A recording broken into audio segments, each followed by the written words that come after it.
Hello and welcome to this FPL Gameweek 28 Best Players video from me, Holly Shand. Today I'm going to be looking at Jarrod Bowen, who is now injured. What should we do with him? Who should we replace him with? Who are the best picks to choose from? Let's get into it.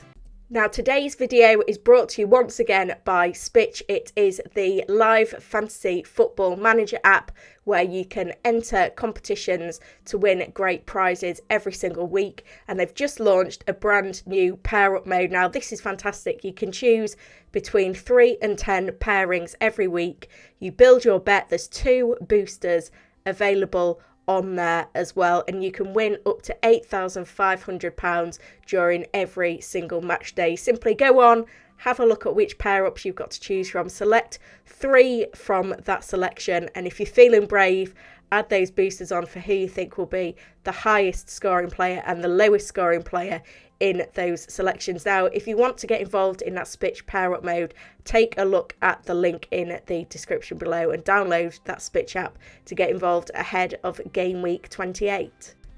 Latest news on Jarrod Bowen then came via The Athletic on Monday morning, saying David Moyes could be without him for a handful of games after the injury he picked up against Liverpool. He's already been ruled out of the Europa League tie with Seville, and he's not expected to be available for Aston Villa either. The problem is a lot of managers were holding him because of his recent form and also because he has got a fixture in that blank game week 30 against Spurs. Should he not be available for that one, he becomes a much easier sell.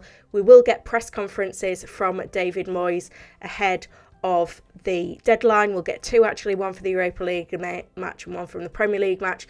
But just looking at how things have panned out over the last 3 game weeks, we have seen a little bit of a dip in Bowen's form. He hasn't looked quite as sharp since he picked up that knock a few weeks ago anyway. No goals or assists in the last 3, just 5 shots and 3 chances created. So his stats across the board have been down, and the fixtures are turning for the next couple anyway before improving after the international break. So when you consider you may only get 1 game from Bowen between now and the international break, some other players with a double game week 29 and a game week 30 could get you 3 games. For me, it's an easy transfer now. So who are the best replacements? Now I've selected 3 top picks for you if you're looking to replace Bowen in your teams, and I've got to start with Arsenal's Bukayo Saka.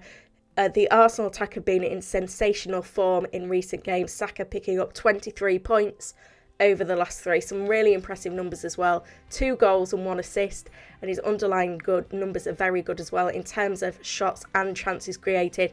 The fixtures on paper look tough for double game week 29, but I think there's potential certainly from an attacking perspective for goals against both Leicester and Liverpool, and crucially he does have a fixture in game week 30 as well. And Arsenal's long-term fixtures after this double game week are very, very good, and have got a couple of fixtures still to be rescheduled. And remember, Arsenal are out of all cup competitions as well now, which bodes well for, consistency of starts and minutes as we go into the business end of the season.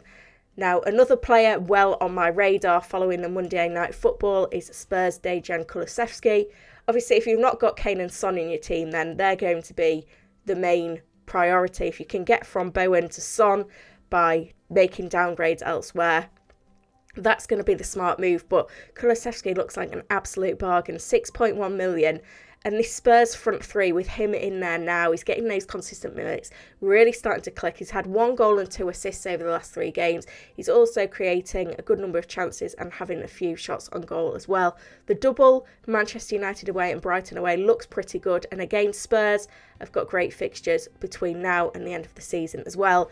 And again, we don't need to worry about rotation because they're not in any cup competitions either. I think he could be an absolute bargain. Some managers, if it wasn't for Matt Doherty's brilliant performance over the last couple of game weeks, I think some managers would be looking to triple up on Spurs and go with the entire front 3. I don't think that's a bad idea either. Now, my third pick would be Leeds United's Raphinha. No double game week in game week 29, but a home fixture against Norwich, followed by an away trip to Wolves in game week 30. Looks to be good. And Leeds United have got a good run of fixtures over the next 4 games. Hopefully a new manager bounce as well. I know Raphinha frustrated many managers in his first fixture of Double Gameweek 28, but his underlying numbers are really, really good right now. 9 shots and 10 chances created over the last 3 games. There's not that many players that are offering more in terms of goals and assist threat over this time. He's just been unlucky, so hopefully we get to see that variance changing in our favour and some more attacking returns from Rafinha. Now, if you're looking for a differential, there are a couple of players that have caught my eye. If I was looking to double up on the Arsenal attack, I think personally, right now I'd go with Saka and Lacazette, but Martinelli, another very good pick, and 5.3 million, he, again, is really, really easy to fit into our fantasy sides. Not that much in the way of form. Obviously, he did miss a game through suspension recently, but we have seen a brilliant goal from him last time out against Watford, and he is having a lot of shots on goal, and with Smith Rowe being absent through illness, I think Martinelli has won that place back now from him. So a great option if you are looking to double up on that Arsenal attack, which I think could be a very viable strategy for Double Game Week 29, especially if you can't quite get to Lacazette on funds. The other option I've picked out, no Double Game Week in 29, but does have a fixture in Game Week 30, and great fixtures coming up to the final point in the season, is Leicester's Harvey Barnes. We've got to remember that Leicester still have 3 games to be rescheduled. Now, it's really encouraging to see him playing 90 minutes in 2 consecutive games. The problem, though, is that Leicester are still in the UEFA Conference League, so we could see some rotation for their assets, and obviously a lot of games still to fit into their schedule. 2.2% ownership though, and he has got the form, a goal and an assist in his last couple of games, and he's had 10 shots in that time as well. So, you know, Leicester's attack are looking like they're slowly getting back to full strength. Obviously Vardy is back from injury. Barnes could be a useful differential to pick up in there as well. Who are you going to be bringing in for Jarrod Bowen then? Let me know in the comments, and if you found this video useful, please give it a like and subscribe to the channel. All of your support, as always, is really appreciated, and all that's left for me to say is good luck for FPL Double Game Week 29.